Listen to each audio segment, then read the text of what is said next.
A su mano derecha van a poder ver lo que es el BART para entonces poder escanearse y poder llenar una encuesta que nos ayuda a nosotros a poder recopilar esa información y poder pues mejorar nuestras presentaciones. Aquí está el barcode de una manera más clara. Agradeceré que se den la oportunidad, ¿verdad? Cuando tengan el tiempo y escaneen y puedan llenar esa información. Comencemos con lo que es la propiedad intelectual, una nueva visión. Estas compañías tienen algo en común. ¿Y qué tienen en común? Todas fueron generadas de un ambiente universitario, ya sea por profesores que trabajaron en una investigación o estudiantes dentro del ámbito de la universidad que desarrollan una tecnología o estudiantes de doctorado que desarrollan software que definitivamente ha impactado el mundo. Ambas son representadas por logos o signos, ¿verdad? Que a su vez nos hacen entender o nos hacen esperar a nosotros una calidad, un servicio, nos ayuda a entender qué vamos a recibir de estos productos. So que dentro del ámbito universitario vamos a ver que se genera constantemente propiedad intelectual que tiene no solamente impacto a nivel nacional, sino a nivel mundial.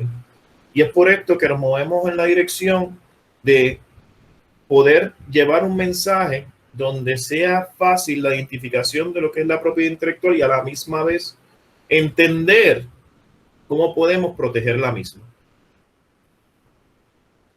¿Qué es la propiedad intelectual? Claramente, cuando hablamos de propiedad intelectual, en muchos casos no lo definimos solamente por uno o dos conceptos. Pero realmente la propiedad intelectual son las creaciones de la mente. Es todo trabajo creativo, ¿verdad? Ideas desarrolladas que a su vez son identificadas y plasmadas en algún tipo de medio tangible que nos ayuda a nosotros poder entender, ver, analizar, poder copiar. Cuando digo copiar, más bien es poder ver la información como un tipo de receta, poder emular esa información. Y esto es el concepto en general de lo que se trata la propiedad intelectual. La propiedad intelectual da derechos al dueño de excluir y a excluir de hacer. Es bien importante que tengamos eso en mente. Ese es lo que es el derecho de la propiedad intelectual. Y la propiedad intelectual pues tiene un valor comercial y se puede utilizar para obtener fondos de investigación, entre otros. Manifestaciones de la propiedad intelectual. Aquí en esta pantalla podemos observar cómo se manifiesta la propiedad intelectual. Esto queriendo decir que constantemente nosotros estamos viendo propiedad intelectual. Desde el momento en que nosotros nos levantamos hasta el momento en que regresamos a nuestra cama, estamos en constante interacción con propiedad intelectual, ya sea a través de marcas, ya sea a través de inventos que tienen sus patentes, ya sea a través de copyrights cuando leemos un libro. Constantemente estamos viendo propiedad intelectual. La propiedad intelectual nos rodea y está presente en todo lo que hacemos a diario. ¿Cuáles son las ventajas, verdad, de esta propiedad intelectual? Para muchas empresas, la propiedad intelectual representa un valor y ese valor a veces llega a alcanzar el 90% del valor de una empresa. La propiedad intelectual, dentro de sus diferentes campos, representa credibilidad, reconocimiento, innovación, desarrollo económico, competitividad empresarial, exclusividad para los que son titulares, por supuesto, para los que son dueños, mejora la posición del mercado y pues tiene su presencia internacional. Pero ¿de dónde nace la propiedad intelectual? Bueno, la propiedad intelectual o los conceptos de propiedad intelectual más específicos, los conceptos de patentes y derechos de autor, nacen de la Constitución. La Constitución establece en el artículo 1, sección 8, cláusula 8, que el Congreso tendrá la facultad para fomentar el progreso de la ciencia y las artes útiles, asegurando a los autores e inventores por un tiempo limitado, ojo, por un tiempo limitado, el derecho exclusivo sobre sus respectivos escritos y descubrimientos. Es decir, que la Constitución empuja lo que es la propiedad intelectual, la auspicia. ¿Y por qué es esto? Bueno, porque la propiedad intelectual crea avances, crea movimiento, crea nueva tecnología. Una manera de ejemplo para que todos estemos en la misma página es poner, si hablamos de una persona que tiene una patente, ¿verdad? O algún tipo de creación protegida, muchas veces es esta creación la que impacta al público en maneras particulares. A medida de ejemplo, tengo un teléfono, ese teléfono tiene una patente y esa patente excluye a otros de que puedan realizar ese mismo teléfono. Esto a la misma vez motiva a muchas personas a poder replicar ese tipo de artefacto, pero se ven limitados a que no puede ser el mismo. Por lo tanto, buscan maneras de innovar ese producto y es ahí donde se generan nuevas invenciones. Formas de proteger la propiedad intelectual. Hay varias formas de proteger la propiedad intelectual, pero disculpen. No sé por qué está.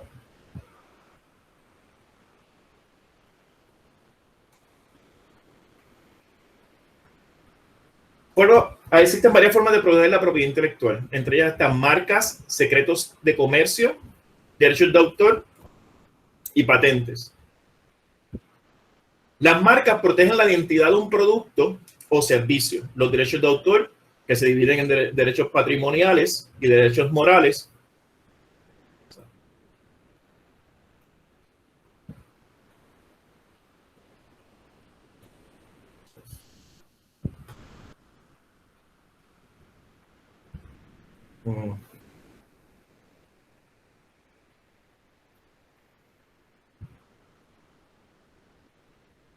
De hecho, las patentes que protegen los inventos y los secretos de comercio que protegen los secretos. Ahora vamos a pasar a discutir cada uno de estos de manera que se pueda entender lo que representa cada uno de ellos. Comencemos con registro de marcas.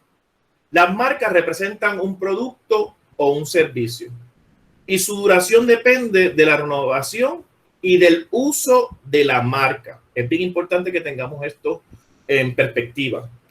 Las marcas no solamente protegen al creador, sino también nos ayudan a nosotros como consumidores a la elección de productos de una manera fácil, de una manera ágil. A manera de ejemplo, como pueden ver aquí, ese bote que tiene una estructura cilíndrica, tiene un banner, ¿verdad?, que es color amarillo y una tapa azul, representa un condimento normalmente usado por nosotros los puertorriqueños para adobar diferentes tipos de carne. Cuando vamos al supermercado y vemos este tipo de colores en este tipo de artefacto, fácilmente podemos tomar este artículo, llevarlo a nuestro hogar pensando que estamos consumiendo un producto totalmente diferente. Como pueden ver ahí en este ejemplo, el frasco dice Goya. Sin embargo, cuando adquirimos este artículo, esperábamos que el nombre que estuviera presente fuese Goya. So que de alguna manera hubo una confusión, pero esa confusión fue para nosotros como consumidores. Por eso es que las marcas no solamente ayudan al que o son para el que las tiene, sino también para nosotros como consumidores poder hacer mejores elecciones y no ser engañados en el proceso. ¿Ok? Al final del día, el que tiene la capacidad de ejercer el derecho es el dueño de la marca, pero no olvidemos de perspectiva que las marcas nos ayudan a nosotros como consumidores. Lo importante del registro de marca que yo quiero que ustedes se lleven en el día de hoy es que las marcas protegen productos y servicios. ¿Ok? Las marcas van dirigidas a proteger, ¿verdad?, a registrar palabras, nombres, símbolos, emblemas que se usan en el mercado para productos o para servicios. Son esas dos las que tienen que estar presentes cuando hablamos de registro de marca. Secretos de comercio. Los secretos de comercio tienen dos particularidades. Una, que deben ser confidenciales y de alguna manera ese secreto debe dar una ventaja competitiva. Son estos dos elementos que tienen que estar presentes dentro del secreto. ¿Ok? De esa manera es que nosotros podemos llegar a la conclusión de que hay un secreto de negocio. Si no hay una ventaja competitiva, no se clasifica como secreto. Si no hay confidencialidad, si no hay secretividad, si esto no se guarda, si esto no se mantiene en secreto y se hace la gestión de mantenerlo en secreto, no cumple con los requisitos para convertirse en un secreto de negocio o un secreto comercial. Algunos ejemplos que conocemos es el de Coca-Cola. Básicamente la Coca-Cola lleva años sin saberse lo que es la receta, ¿verdad? O cómo se lleva a cabo el proceso para confeccionar el producto. Otros tipos de secretos de negocio pueden ser software, ¿verdad? O lenguaje particular, programaciones particulares que se pueden llevar a cabo, que se mantienen en secreto, ¿verdad? Y a su misma vez da una ventaja competitiva. Importante, secretos de negocio. Tiene que dar una ventaja competitiva y tiene que mantenerse secreto. De lo contrario, no cumple con los requisitos para ser secreto de negocio. La duración, bueno, la duración va a depender de por cuánto tiempo se mantenga secreto esa invención. Los derechos de autor. Dentro de los derechos de autor, es bien importante entender qué es lo que protege el derecho de autor. Muchas veces confundimos el derecho de autor con otros derechos, por ejemplo, y en muchas ocasiones a través de mis años de trabajo en este campo, muchas veces confunden el derecho de autor con el derecho de patentes. Y hay que entender que el derecho de autor va dirigido a la expresión que se está presentando. Y esta expresión, para que pueda alcanzar el derecho, debe ser original. ¿Bien? Por ejemplo, y ahí hay un ejemplo que me parece que ayuda a tener una mejor percepción de esto de los derechos de autor y la diferencia entre uno y otro. El ejemplo es la descripción de una máquina. Puede ser protegida, pero esto no va a prevenir a otros que escriban su propia descripción o que hagan o usen la máquina. Esto queriendo decir que lo que queda protegido es lo que yo plasmé en el medio tangible, es la expresión, lo que yo puse sobre ese documento donde estaba describiendo la máquina. No necesariamente, o no protege, debo decir, lo que es la funcionalidad de la máquina.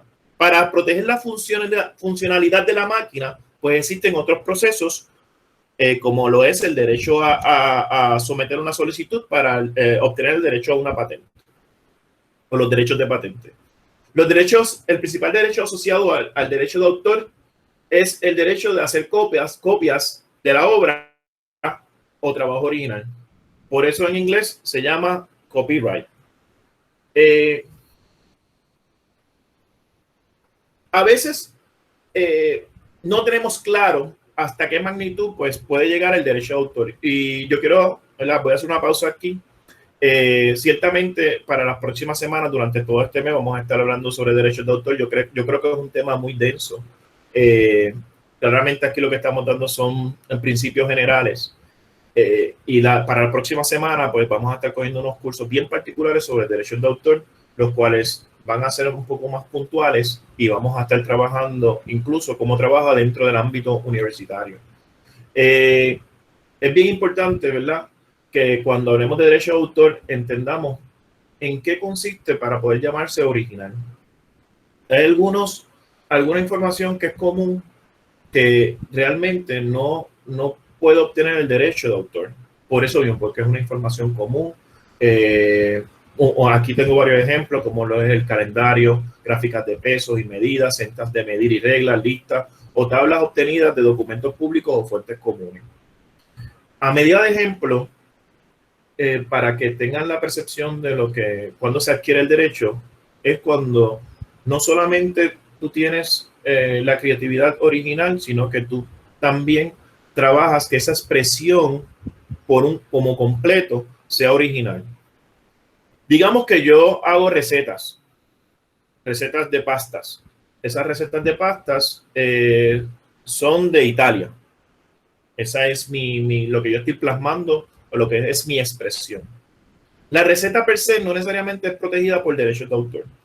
Sin embargo, si yo cojo y hago un libro completo donde yo pongo y organizo todas esas recetas por cada una de las ciudades de Italia, ese documento, ese libro, adquiere derecho de autor por la originalidad en la manera en que yo organice ese documento. Los derechos de autor no se tienen que registrar o publicar, un trabajo para asegurar el derecho de autor. Sin embargo, existen ventajas al registrar un trabajo en la Oficina de Derechos de Autor en la Biblioteca del Congreso de los Estados Unidos.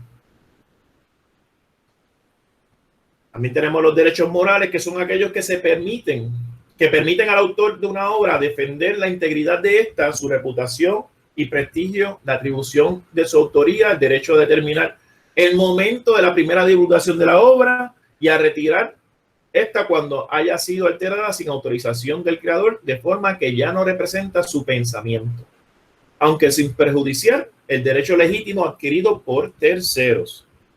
Vuelvo y repito, esto es un tema que es denso. En las próximas presentaciones, cuando hablemos de lo que es el derecho de autor, vamos a tocar tanto los derechos patrimoniales y los derechos morales. Aquí es importante que tengan el concepto general.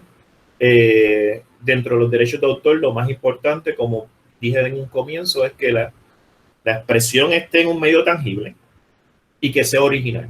Esos son los dos principios que ustedes tienen que tener presentes para que se pueda adquirir ese derecho de autor.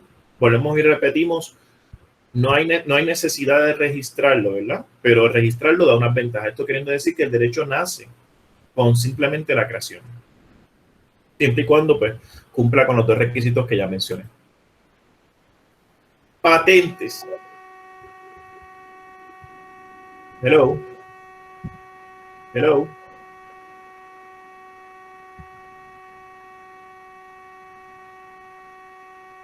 Hello. La escuchamos. Estoy teniendo feedback.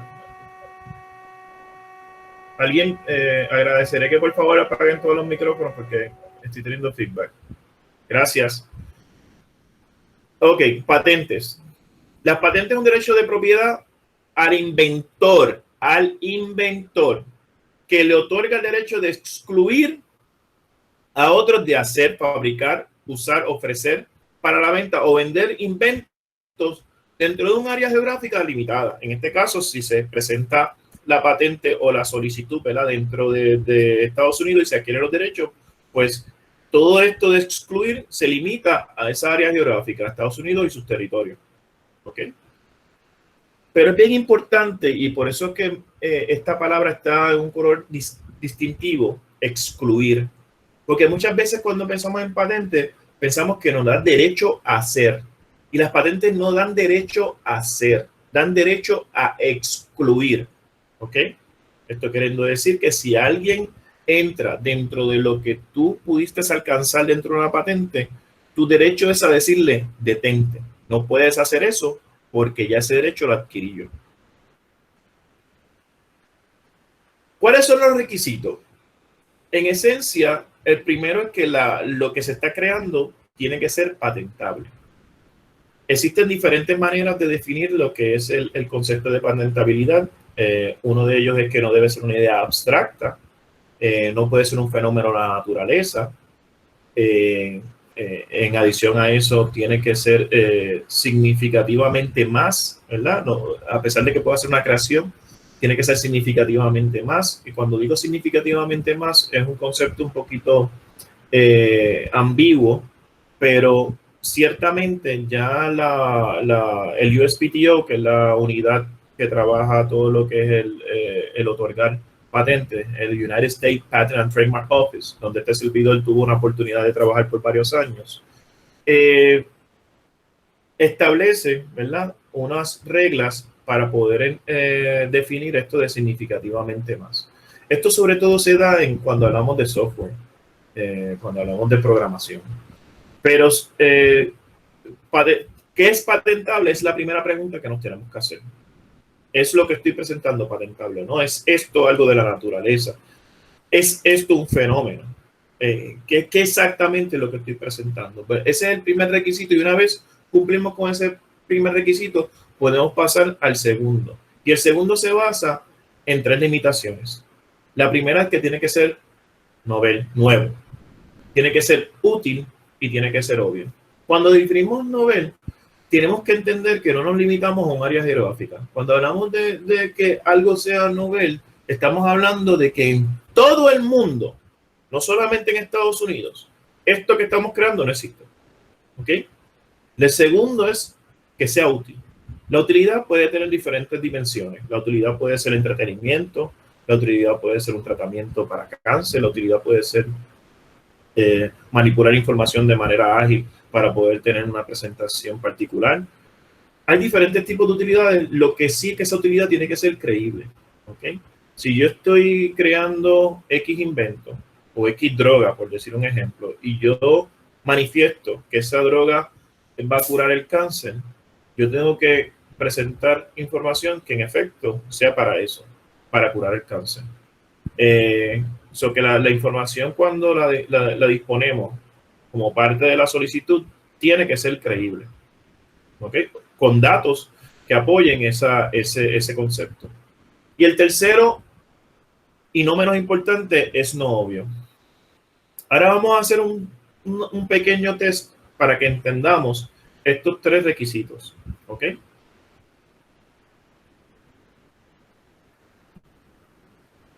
Si nos preguntamos, a mano izquierda tenemos lo que es una cuchara cuchillo, la cual fue creada en el 2010. A mano derecha tenemos un tenedor cuchillo, la cual fue creada en el 2019. En el 2019 se presentó esta solicitud, el examinador Comas recibe este documento y empieza a hacer un análisis.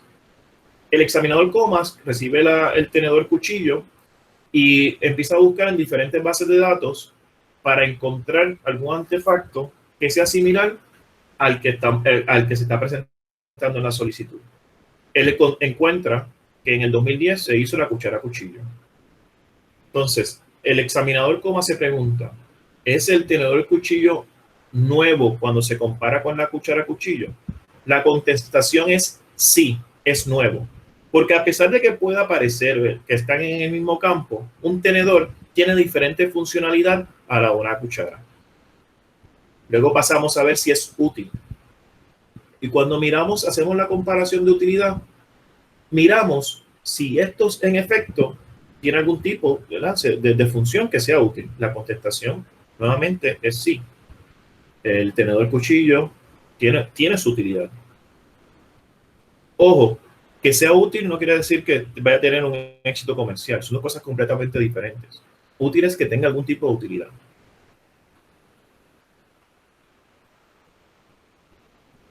¿Es obvio o es no obvio hacer este tipo de artefacto, el tenedor cuchillo? Bueno, el examinador va a tomar la referencia que consiguió del 2010, donde se presenta una cuchara cuchillo, y va a comenzar a leer ese documento. Y va a empezar a hacer una correlación con lo que la solicitud que se presentó en el 2019. Si en el 2010, en esa solicitud, ¿verdad?, en esa patente del 2010, el examinador encuentra que hay información que dice cualquiera de los extremos de este artefacto pudiese ser sustituido por cualquier otro artefacto para comer, pues entonces esa información sugiere que cualquiera de esos extremos pudiese ser cambiado no solamente por un tenedor, pudiese ser cuchara, cuchillo, tenedor, cuchara, tenedor. So que ya hay una sugerencia previa al 2019 que establece el cambio para completar ese tipo de elementos. Por lo tanto, si hay información con relación a esto, entonces podemos llegar a la conclusión de que el elemento que se creó es obvio. Por lo tanto, no cumple con el requisito de no obvio. ¿Ok? Ahorita cuando pasemos a la oportunidad de preguntas, pues me pueden preguntar sobre este ejemplo, podemos ir y lo discutimos en más detalle. Pero tengan en consideración que aquí lo importante es el tiempo. La información de la que hablé antecede a la del 2019. So que en patentes es muy, muy, muy importante el tiempo. ¿Cuándo se hizo qué? ¿Y qué se hizo? ¿Ok?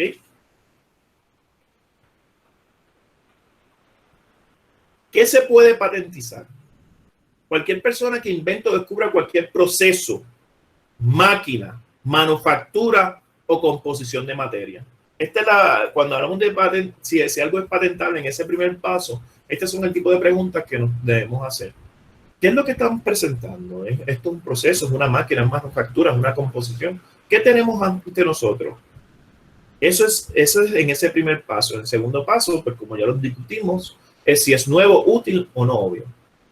Es importante entender que cualquier mejora que se realice sobre algo ya existente da paso a estar sujeto a que pueda obtener, ¿verdad? O pueda por lo menos ser evaluado para un proceso de obtener patente. Ahora bien, ¿qué no se puede patentizar? Si el invento no es nuevo, esto queriendo decir que es conocido en cualquier parte del mundo, no estamos hablando solamente de Estados Unidos. Yo tuve mi experiencia donde tenía clientes que llegaban y me decían, en Brasil yo vi este dispositivo. Bueno, si lo viste en Brasil ya no cumple con el requisito de que es nuevo. El hecho de que no se vende en una región no dispone de que se limite la novedad a solamente esa región. Cuando hablamos de nuevo estamos hablando alrededor de todo el mundo. También, si el invento estaba patentizado o descrito en alguna publicación antes, por más de un año, antes del momento en que se crea ese invento, pues entonces tú no tienes derecho a adquirir, ¿verdad?, el derecho de patente porque ya alguien lo hizo o ya alguien lo publicó previo al momento en que tú creaste el invento. Es bien importante este tercer punto. Si el inventor, que es la persona que lo creó, describió en alguna publicación impresa por más de un año antes de someter la solicitud de patente en los Estados Unidos. O sea, si tú como inventor te das a la tarea de hacer publicaciones, que pasa mucho en el ambiente universitario, ¿verdad? Donde tenemos que hacer publicaciones, tenemos que presentar reportes. Esto puede actuar en tu contra si no te mueves de manera ágil. Sí existe lo que se conoce como un periodo de gracia. Ese periodo de gracia aplica a Estados Unidos y solamente el periodo de gracia dura un año. Si tú presentaste algún tipo de publicación, en muchas ocasiones vas a perder la oportunidad, sin haber sometido solicitud, en muchas ocasiones vas a perder la oportunidad de someter en otras partes del mundo, ¿ok? Y adquirir una patente en otras partes del mundo.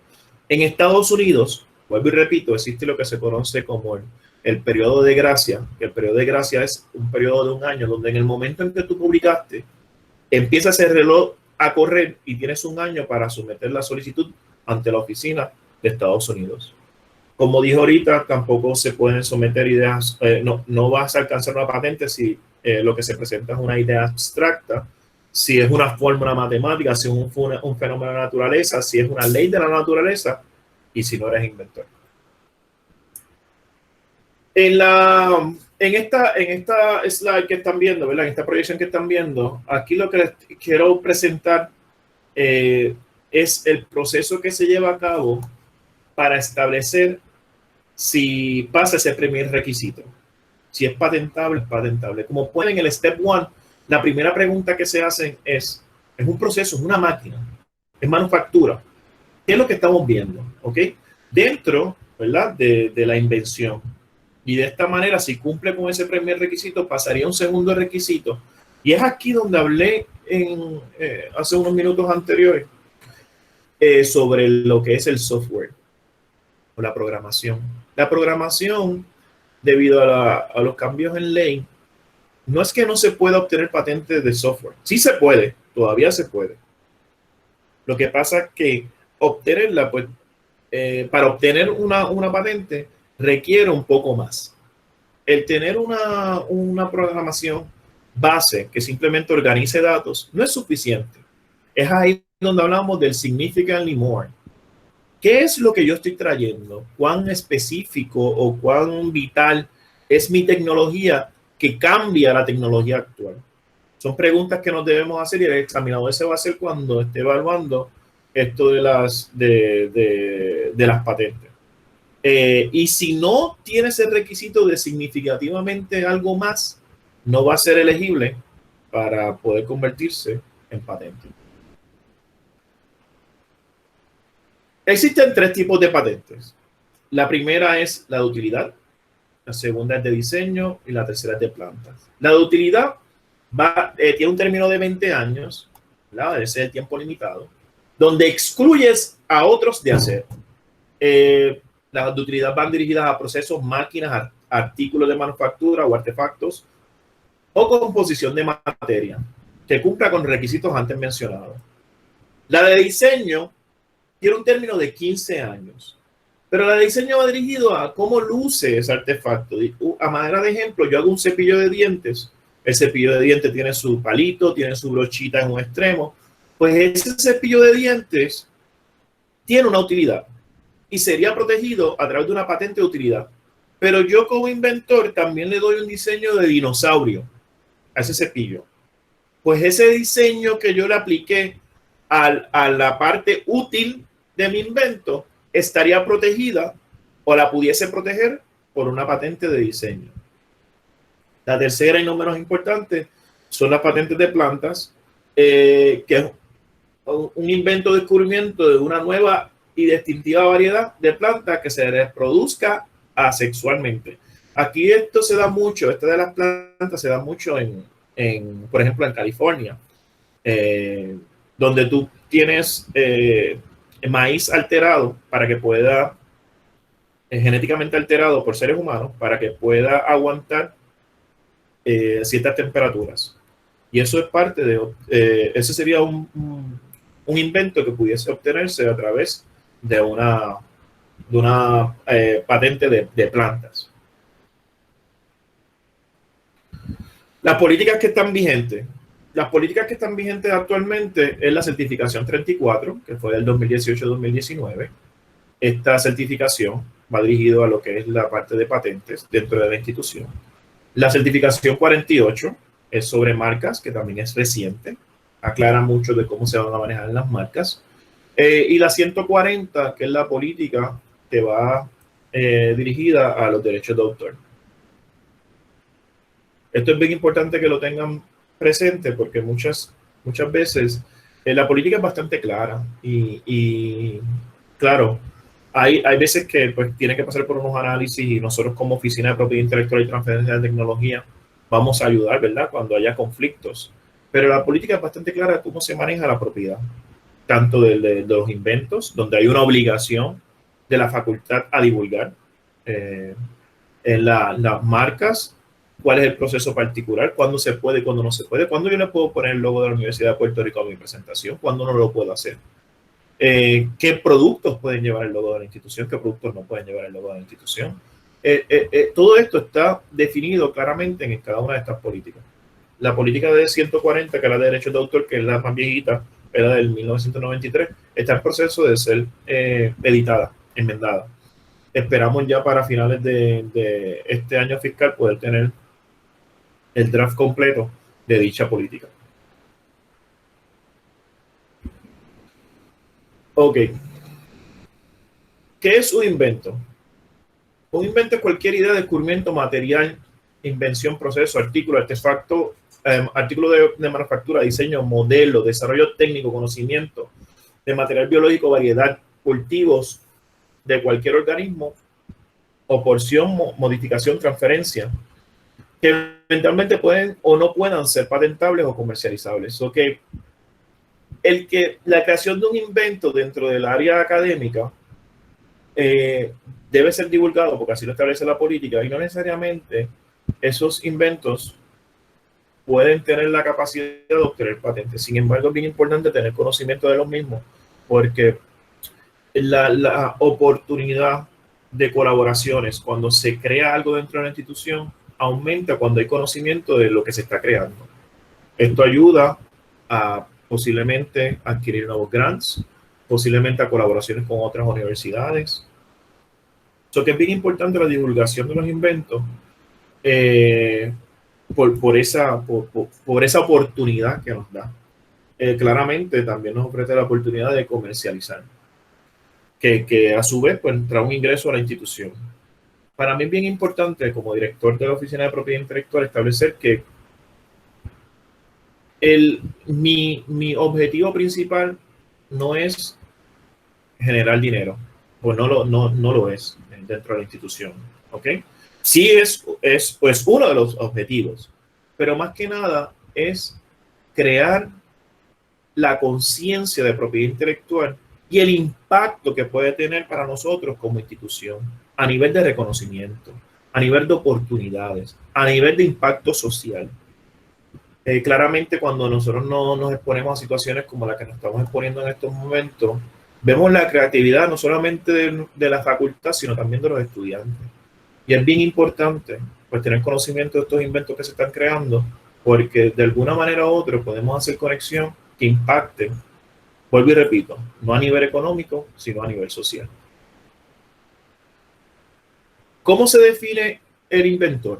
Bueno, nuestra política establece que es la persona cubierta bajo esta política, y cuando hablo de esta política, habla de la política 34, que individualmente o en conjunto crea o aporta a la creación de un invento, sea patentable o no. ¿Quién es inventor? Aquí vamos a poder ver varios ejemplos que me he dado, ¿verdad? En el corto tiempo que he tenido la oportunidad de ser director de la Oficina de Propiedad Intelectual, donde hablamos de colaboraciones, ¿verdad? Donde crean conflicto. Una de ellas es cuando los estudiantes simplemente siguen instrucciones, que un estudiante puede reclamar que es inventor. Otra de ellas es cuando el estudiante en efecto es inventor porque su aportación al resultado final es significativo. Un ejemplo de esto es, digamos que vamos a hacer un motor eléctrico y este estudiante se le da la instrucción de que utilice una aleación de cobre y aluminio para hacer el estator. Es una pieza dentro del motor, ¿verdad? Y el estudiante dice, ¿sabes qué? Yo voy a añadirle a esa aleación, además de cobre y aluminio, le voy a añadir oro, porque me parece que con el oro va a haber mejor conducción y demás, y voy a tener unos resultados mejores de cómo se va a crear el campo magnético. Ese elemento adicional que añadió ese estudiante le da la potestad al estudiante de decir yo soy inventor. ¿Y de qué es inventor? Pues de añadir ese elemento de oro dentro de lo que es el concepto del invento, lo cual tuvo un resultado que mejoró lo que en inicio fue lo que se le dijo a ese estudiante. ¿Ok? So que aquí van a poder ver una gama de ejemplos. Nosotros como oficina estamos abiertos, ¿verdad?, a todo este tipo de conflictos y a tratar de aclararlo de manera ágil y sin animosidad, siempre buscando el beneficio de todas las partes, porque ese es nuestro propósito. ¿Cómo se define autor? Importante, esto se va a tocar un poquito más en el área cuando hablemos de propiedad, de derechos de autor, la semana próxima, dentro de los cursos que se van a estar dando, pero la universidad establece que un autor es la persona natural que crea el trabajo como producto de su labor intelectual o aquella persona en virtud de la doctrina de trabajo por encargo que adquiere la identidad legal de autor. Que si en un contrato se establece que hay un encargo por trabajo, hay trabajo por encargo, automáticamente ese contrato pues pasa a los derechos, ¿verdad? Y se establece como autor a la persona a la cual se refirió en ese contrato. Eso es un tema árido, es un tema que está presto a discusiones, que podemos ahorita cuando llegue la sección de preguntas hablar un poquito sobre ese tema sin ningún problema. Pero sepan que vamos a tener una presentación dirigida exclusivamente a esto. ¿Cómo se define el dueño? Bueno, la universidad establece que el dueño es el inventor o aquella persona, entidad en posesión legal de un invento a quien el inventor o aquella persona, entidad en posesión legal de un invento a quien el inventor transfiere los derechos del invento. Esto queriendo decir que en principio se entiende como dueño a la persona que crea. Sin embargo, cuando hay un contrato, el ownership va a pasar a la persona con la cual tú tienes ese contrato. Digamos que yo trabajo para Google. Yo firmé mi contrato con Google y mi contrato con Google establece que todo lo que yo estoy haciendo le va a pertenecer a Google. Eso no me quita a mí que yo sea inventor y yo sea reconocido como inventor. Ahora bien, el dueño va a ser Google y como dueño Google puede manejar esa propiedad intelectual como así lo disponga. Digo el caso de Google porque es un caso bien particular. Todos conocemos lo que es Google, todos sabemos el impacto internacional que puede tener esa compañía y Google particularmente pues se presta, ¿verdad? O tiene dentro de su ámbito de trabajo esta disposición donde cuando tú creas un invento, si recibes ciertas regalías limitadas, ¿verdad? Y tienes tu reconocimiento dentro del proceso. Incluso ellos en algún momento disponían de horas para la creación de diferentes ideas, para motivar, ¿verdad?, en la creación de inventos. Esta tabla que presento aquí nos ayuda a entender esa diferencia entre ser participante, entre ser inventor y entre ser dueño. Es bien importante que se pueda de manera ágil, y yo creo que teniendo una tabla y teniendo flujogramas, los cuales ya tenemos, nos ayuda a entender a quién le puede pertenecer la propiedad intelectual que se desarrolla. Nuestra política cambió en los pasados 2 años y esa política establece que si el estudiante es creador, al estudiante también le va a ser reconocido como inventor y va a tener derecho sobre esa invención. Ya no todo lo que se crea dentro de la universidad necesariamente le pertenece a la universidad. Claro está, hay algunos elementos que son preestablecidos que establecen cuándo le va a pertenecer a la universidad y cuándo no le va a pertenecer a la universidad. Por ejemplo, uno de ellos es si el estudiante está trabajando bajo un contrato con la universidad, pues esa propiedad intelectual que está desarrollando como parte de ese contrato en un laboratorio, pues le va a pertenecer a la universidad. Esto no quita que va a ser reconocido como inventor. Y como inventor va a tener sus beneficios. Actualmente todos los recintos tienen lo que se conoce como un enlace de transferencia de tecnología. En el caso de Mayagüez está el doctor Oscar Perales junto a la estudiante Ivonne Marí. Ellos trabajan junto a este servidor como oficina de propiedad intelectual y transferencia de tecnología con base en el recinto. Es bien importante entender que como nosotros trabajamos es como un colectivo. Es decir, todo lo que pasa en un recinto es informado a Administración Central, a este servidor, y el apoyo se distribuye, ¿verdad? O se canaliza de manera que nosotros como Administración Central podamos apoyar cualquier tipo de actividad que vaya asociada a lo que es crear awareness de propiedad intelectual, la transferencia de tecnología, problemas o situaciones que se den con lo que es la propiedad intelectual, uso indebido, inventos que se puedan crear y que puedan obtener patente y demás. Nosotros nos reunimos por lo menos una vez o 2 veces al mes y discutimos varios temas y nuestro main purpose nuestro propósito inicial es poder ser la primera ventana, ¿verdad?, para cada uno de los recintos para poder filtrar esa información de manera que cuando ya llegue a Administración Central, ¿verdad?, ya podamos avanzar en el procedimiento de obtener una contestación al proceso X que se nos presente.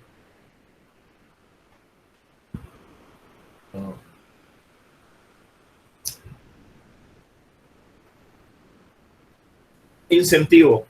Bueno, la certificación 34 establece que los inventores, cuando hablo de inventores es si fuiste estudiante y fuiste clasificado como inventor, si eres facultad y fuiste clasificado como inventor, siempre va a haber un 34% que va a tocar de ese ingreso que se pueda recibir por la licencia de la propiedad intelectual o la patente que tengamos en el proceso. Siempre va a haber un 34%, y esto es bien importante. El 34%, si hay un inventor, va dirigido el 34% solamente y exclusivamente a ese inventor. Si hay dos inventores, pues entonces sería 17 y 17%, ¿verdad? O si hay algún acuerdo previo de cómo se va a distribuir ese 34%, pues entonces se distribuye de esa manera. El 56% de eso que se pueda recibir va al recinto, donde dentro de ese 56, 30% va dirigido al laboratorio, donde se creó la innovación, y 10% va dirigido a la oficina de propiedad intelectual. ¿Para qué? Para continuar con esta labor de hacer registros, continuar con esta labor de presentar solicitudes y demás. Dentro de nuestra oficina se han creado varios formularios. Por ejemplo, como comenté en comienzo, el formulario para adquirir información sobre los diferentes procedimientos, sobre las inquietudes que ustedes puedan tener como facultad o como público general, sobre el ámbito de propiedad intelectual e incluso ámbito también de emprendimiento. Hemos creado diferentes formularios que van dirigidos a acuerdos con compañías. Ya usted tiene una compañía como miembro de la facultad donde usted quiere entrar en una relación, nosotros podemos agilizar ese proceso teniendo templates que ayudan al mismo. La solicitud de servicios de uso indebido, servicios por hacer búsqueda de algún tipo de invento para ver si cumple con el requisito de novedad. Tenemos solicitudes, un formulario para hacer registro de marca y otros tipos de formularios que nos ayudan a agilizar los procesos dentro de la Universidad de Puerto Rico.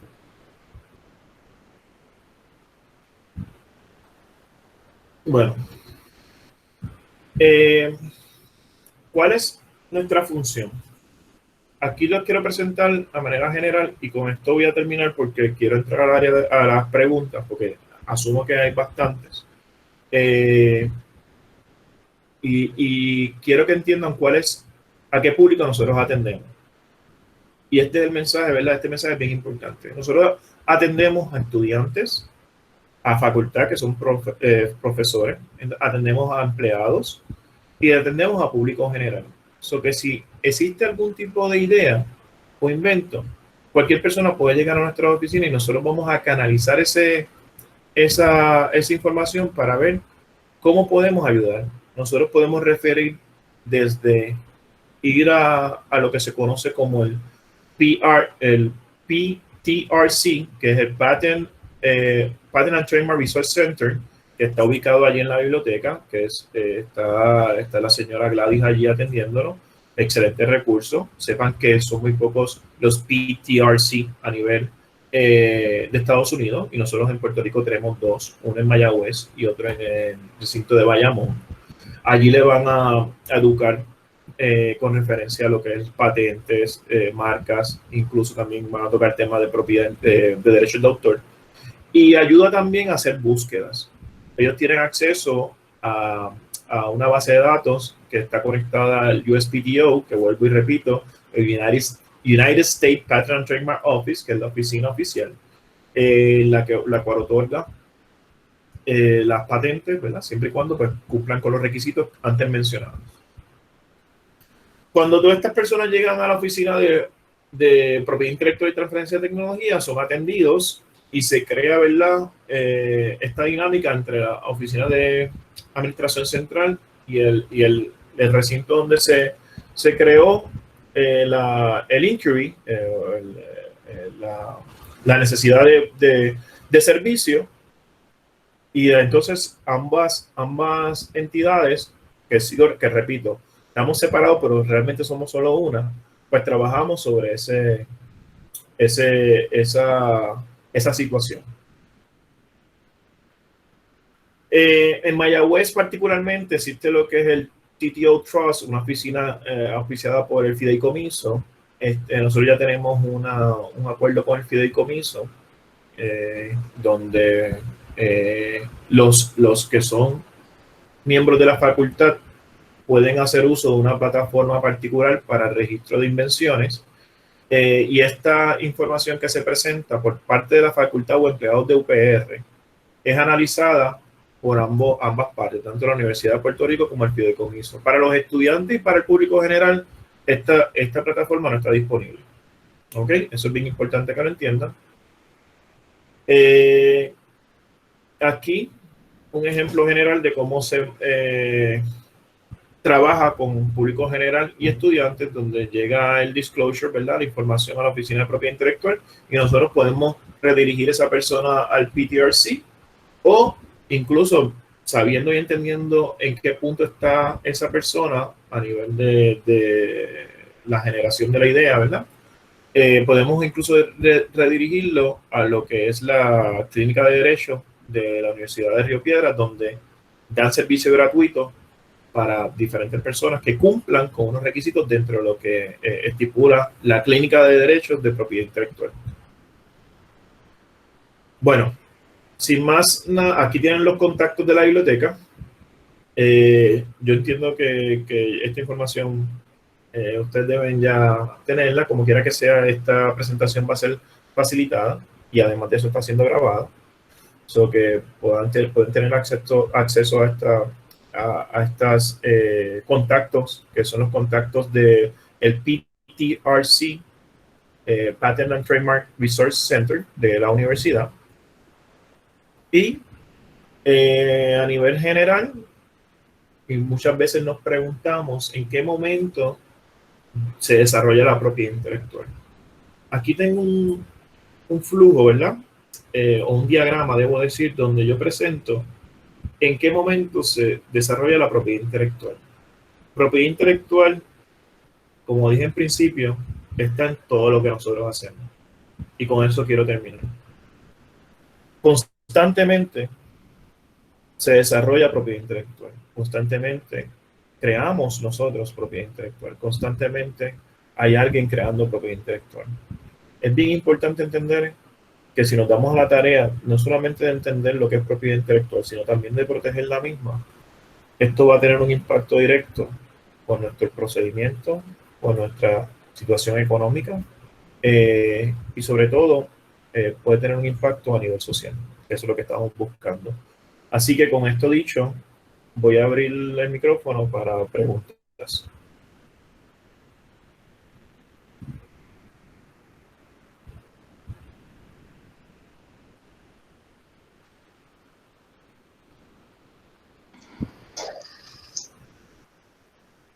Tenemos preguntas en el chat.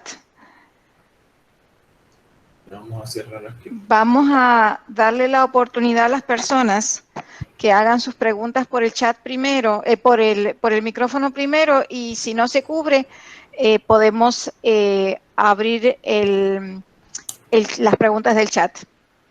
Sí, cómo no. Preguntas. Parece que están muy tímidos. Vamos a hacer las preguntas. Yesenia pregunta si las marcas se mantienen en el país o si necesita alguna documentación diferente. Las marcas se registran no solamente a nivel nacional, sino también a nivel federal. Las connotaciones son un tanto diferentes, ¿ok? Pero sí existe la necesidad de, dependiendo de donde tú estés, ¿verdad?, ubicado y como tú vayas a utilizar esa marca, hacer registro. Si yo tengo una marca en Estados Unidos, no necesariamente voy a tener la capacidad de registrarla o no voy a tener el derecho, ¿verdad? Porque voy a tener ese derecho sobre un área geográfica, ¿ok? So que yo voy a tener la necesidad de registrarla en otro país para poder tener derecho en ese país y poder tener alguna acción legal en ese otro país. Y sí, se necesita documentación diferente de acuerdo a cada uno de los países. Magali pregunta si siempre que se desarrolla un taller se debe someter a ustedes para los derechos de autor o es algo automático al aparecer el nombre del autor. Los derechos de autor nacen con la creación, ¿ok? Es bien importante que los derechos de autor nacen con la creación. Entonces, si se hace una presentación, más que nada en presentarnos, es qué material estás utilizando, ¿ok? Y cómo lo estás utilizando. Porque si tú estás adquiriendo beneficios de esa presentación, es decir, se te está pagando, pues ahí hay una dificultad porque quizás no hay un uso justo de la información, siempre y cuando esa información no sea neta tuya. Es decir, tú cogiste imágenes de otras personas, tú cogiste información y no hiciste la mención adecuada de esa información, a quién le pertenecía. So que aquí y eso se va a tocar, ¿verdad? Dentro de lo que es derecho de autor, aquí más que presentarnos a nosotros, es la faceta de entender qué puedo usar, qué no puedo usar y cómo lo estoy usando. ¿Ok? So que esa es la parte más importante. Claramente, si hay dudas, se puede presentar a nosotros para que nosotros darle un overview y decirle, mira, necesitas ser puntual en esta información que estás utilizando porque entendemos que esto no te pertenece. ¿Ok? O necesitas hacer mención de X porque este documento lo sacaste de X libro o de X publicación o de X texto. Vamos a tener muchas preguntas para el próximo viernes cuando nos estén dando el taller de derechos de autor, el profesor de derecho. Así que vamos a tener muchas. Justamente hablando de eso, tenemos otra pregunta de Ana Navarro, quien pregunta si lo obtenido de Internet es público. No aplica los derechos de autor. No necesariamente. No necesariamente. Lo que se obtenga de Internet hay que ver si está libre para uso. ¿Ok? So que hay diferentes maneras de tú verificar, ¿verdad? Por ejemplo, si tú vas a una imagen, hay diferentes maneras de tú poder verificar si eso se puede utilizar o no se puede utilizar. So que hay que verificar, vuelvo y repito, no todo lo que está en Internet. Hay algunas cosas que están prestas para poder utilizarse. Hay otras que no. Hay que verificar si se puede o no se puede utilizar. Excelentes preguntas, las vamos a tener en mayo, vamos a dar uno específicamente sobre imágenes y justamente esa es la razón de ese taller. Tenemos una pregunta más sobre derechos de autor con respecto a las políticas o certificaciones de derecho de autor si cambian de país en país. Yaira tiene esa pregunta. Yaira. La política o certificaciones cambian de país. Las políticas, ojo, las políticas establecidas por la universidad dependen de cada una de las universidades, ¿ok? Ahora bien, lo que es las reglas, ¿verdad? Con respecto a lo que es cómo tú manejas los inventos, ¿verdad? Para obtener una patente, cada país tiene su procedimiento particular. Ciertamente, la mayoría de los países tienen los mismos requisitos, que sea nuevo, que sea útil y que sea no obvio. ¿Ok? En la mayoría de los países es así, pero cada país, cada región tiene sus requisitos particulares. Entonces veo por aquí, si se desarrolla un producto dentro de la universidad, ¿siempre le va a pertenecer parte de la universidad? La contestación es no. No siempre le va a pertenecer a la universidad. No siempre, y va a depender de qué elementos y cómo se da el procedimiento. Claramente, si hay un grante envuelto, pues posiblemente le toca a la universidad.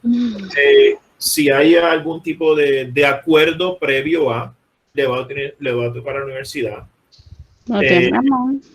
Pero hay que estar claro desde el comienzo qué se está haciendo, cómo se está haciendo y qué tipo de propiedad intelectual pudiesen hacer en las diferentes colaboraciones. Con permiso, tenemos a alguien con el micrófono abierto. Magali. Cuando alguien diseña un logo para un negocio, ¿qué formalidades hay que hacer para protegerlo? Bueno, registrarlo. Esa es mi recomendación siempre.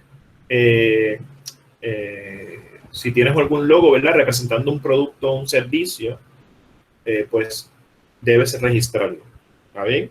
Existen otra a nivel de, si tú eres emprendedor y me agrada esta pregunta porque yo creo que esto tiene que ver con la parte de esa iniciativa de ser emprendedor.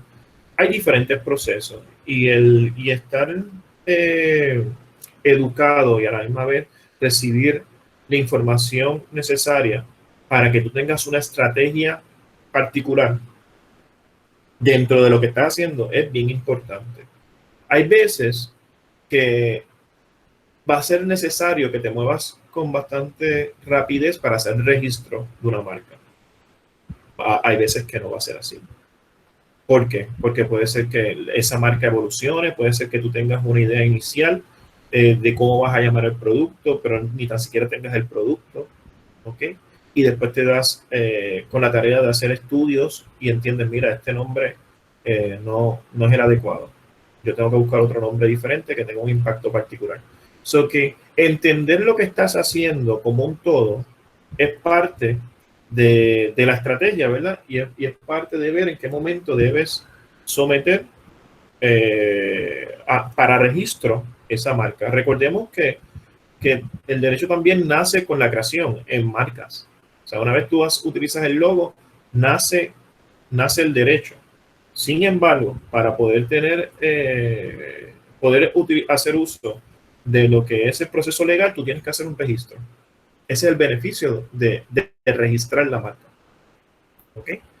Dentro de nuestra oficina, nosotros trabajamos no solamente en la parte de propiedad intelectual y transferencia de tecnología, sino también trabajamos junto al doctor Ayala lo que es el emprendimiento. ¿Y por qué? Porque la propiedad intelectual incide, ¿verdad?, en emprendimiento y viceversa. So que dentro del documento inicial que se les pidió que hicieran que escanearan, ese documento nos ayuda a nosotros a entender qué tipo de necesidad usted tiene y si en caso de tener una necesidad a nivel de emprendimiento, nosotros poder canalizar esa ayuda y poder darle una estrategia general, ¿verdad?, de acuerdo a la necesidad que usted tenga. Incluso conectar con mentores, conectar con quizás facilidades. Y ese es el servicio que nosotros, y por eso es que nosotros trabajamos directamente con el doctor Ayala, que es la oficina del director de Innovación y Emprendimiento. Si ustedes tienen más preguntas. Javed, una pregunta, disculpa. En el caso de crear logos como parte de la universidad, ya sea, por ejemplo, para un proyecto de investigación o sea para un grupo de investigación, que muchas veces vemos que los grupos de investigación tienen su propio logo creado. ¿Nos puedes dar un poquito de información cuándo podemos usar el logo, por ejemplo, del recinto? ¿Cuándo se puede usar el logo de la universidad? ¿Y cuál es el proceso para proteger esa creación de ese logo como parte de la universidad? Siempre y cuando la actividad sea una oficial, ¿verdad?, donde ya se le autorizó a representar a la universidad, en ese momento usted va a poder utilizar el logo de la universidad. ¿Ok?